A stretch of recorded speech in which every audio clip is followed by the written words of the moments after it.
जय जगन्नाथ सांग माने गल्प भंडार तरफ आपण मानक स्वागत। आसंतु जानिबा अपराजिता लतार औषधीय गुण विषय।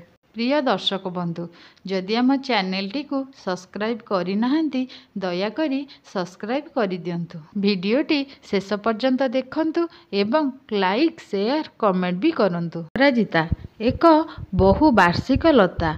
काहारी काहारी बाड़ी बगीचारे काहारी काहारी तुलसी चौरा पाखरे लताटी देखिबाकू मिले। एणे तेने भी माड़ी थाए।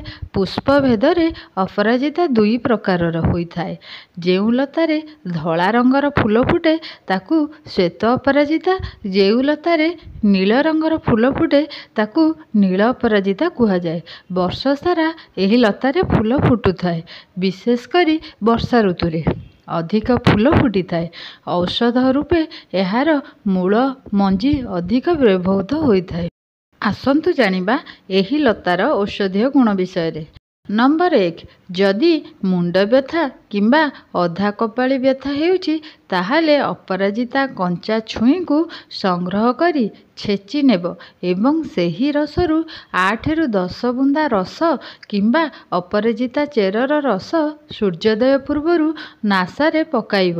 ताहाले बहु दिनर पुराना मुंड व्यथा अधा कपाली व्यथा भल होइथाय। नंबर 2, थायरॉइड ग्लैंड होइथिले श्वेत अपराजिता मूल संग्रह करी चूर्ण करिवो। सेही चूर्णरु 2 ग्राम नहीं गाई घीअरे मिसाई सेवन कले थायरॉइड ग्लैंड निवारित होइथाय। भल हेबा पर्यंत सेवन करिबाकू पड़िबो। वीडियोटी शेष पर्यंत देखंतु एवं लाइक शेयर कमेंट भी करंतु। नंबर 3, श्वेत अपराजिता लतार केतोटी पत्र एवं मूल आनी अल्प जल सहित बाटी तहिरे अल्प गाई घी मिसाई सेवन कले केवल गलगंड नुहे गंडमाला मध्य भल हुए। असाध्य गला रोग एवं कंठ रोग मध्य प्रशमित हुए। नंबर 4, शोथ बा फुला बेमारी थिले 4 रु 5 ग्राम अपराजिता मूल नहीं बाटी गरम पानी रे गोली सेवन कले शोथ भल होइथाय। नंबर 5, टन्सिल बढ़िले बा टन्सिल इन्फेक्शन होइथिले 10 ग्राम अपराजिता पत्र को 500 ग्राम पानी रे सिझाई अधा रहिले छाणी सेही सिझा पानी रे सकाल संध्यारे गगलिंग कले टन्सिल भल होई जाइथाय। कंठ पड़िथिले मध्य कंठ फिटी जाए। नंबर 6, पिलांकर लहरा काश बा हुपिंग कफ होइथिले अपराजिता मूल को छेची सेही रस को अल्प अल्प नहीं चटाइले पिलांकर काश श्वास लहरा काश खूब शीघ्र भल होइथाय। नंबर 7, चक्षु रोग बा चक्षु पीड़ा होइथिले श्वेत अपराजिता पत्र को छेची तहिरु रस बाहर करी सेही रस सहित अल्प सैंधव लुण गुंड मिसाई आखिरे पकाइले चक्षुर जावतीय प्रकार पीड़ा निवारित हुए। नंबर 8, जेउ मानकर मुहरे व्रण होइची सेमाने व्रण पाई आजि पर्यंत जेते औषध व्यवहार करिसेंती से समस्त औषध अपराजिता तले।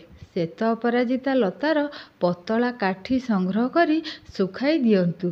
ताकू एक नूतन माटी पात्र रे रखी निया लगाई पोड़ी भस्म करंतु। सेही भस्म 1 ग्राम को लहुणी मिसाई 1 मास पर्यंत सेवन कले एवं व्रण पीड़ित स्थान रे लगाइले मुहरे उठिथिबा सबु प्रकार व्रण भल होई जाए। नंबर 9, स्त्री लोकंकर असमय प्रसव जनित वेदना गर्भपात गर्भबाधा हेउथिले श्वेत अपराजिता गछर पंचांग पंचांग माने पत्र फूल फल कांड मूल संग्रह करी छेली दुग्धरे बाटी उदर रे दिन को थरे 2 रु 3 दिन लेप दियंतु। ए सबु लक्षण दूर होई गर्भ स्थिर होई जिवो।